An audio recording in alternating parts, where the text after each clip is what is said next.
Paperback Hero is it's a heartwarming, great story. There's a lot of twists and turns in it, but I think its real strength is its characters, and not just its two leading characters with a bunch of sort of quirky ones. There's some really well-rounded three-dimensional characters right across the board, and there's a lot of warmth. And I think it's really captured a lot of what is probably out here anyway in Australia, which is there's a lot of heart and there's a lot of warmth and there's a lot of joviality. It's a really heartwarming story. It's fantastic. Look at Australian characters. They're all very real characters and probably kind of very unreal situations or situations that don't happen very often. And the real strength of it is that all the characters, not just the main ones, all the characters are very well rounded, I think, and very well thought out, and you like them all, you know? They all have their flaws, they all do things that you kind of get really, as a reader or as an audience, hopefully, that they kind of get frustrated about. But basically, at the end of the day, you like them all. Okay, well, Jack's basically your average, ordinary Australian truck driver who writes romance novels, you know. Yeah, that's his little quirk. He's, what's great about the character of Jack, he's a bit of a loner.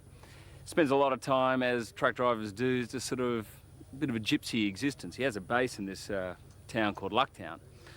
Yeah, getting really used to those. And on his travels to sort of while the time away, he writes these romance novels, which probably started as a little bit of fun, but he's really into them. And what happens is one of them gets published. The thing about Jack is that he's got, unbeknownst to himself, a lot of passion and a lot of fire and a lot of ambition deep down below this exterior of a happy-go-lucky Australian guy, you know, who's quite happy with the way things is, you know. And for him to be found out to being a romance novelist in this town is kind of his coming out. So the movie starts basically with him very happy with the way the situation is. Jack's got a great sense of humour.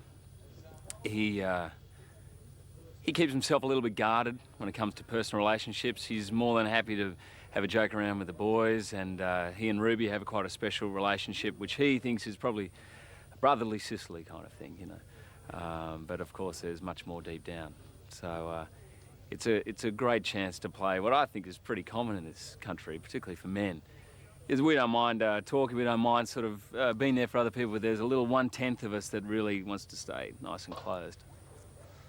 The difference between theatre and film, as an actor, in essence, there's not much of a difference, of course, but it's kind of like on theatre, your energy is greater. It's a bit like going out and having a great time having a dance, whereas in film you feel like you're at a really great dinner party. So everything is far more intimate and a little more subtle.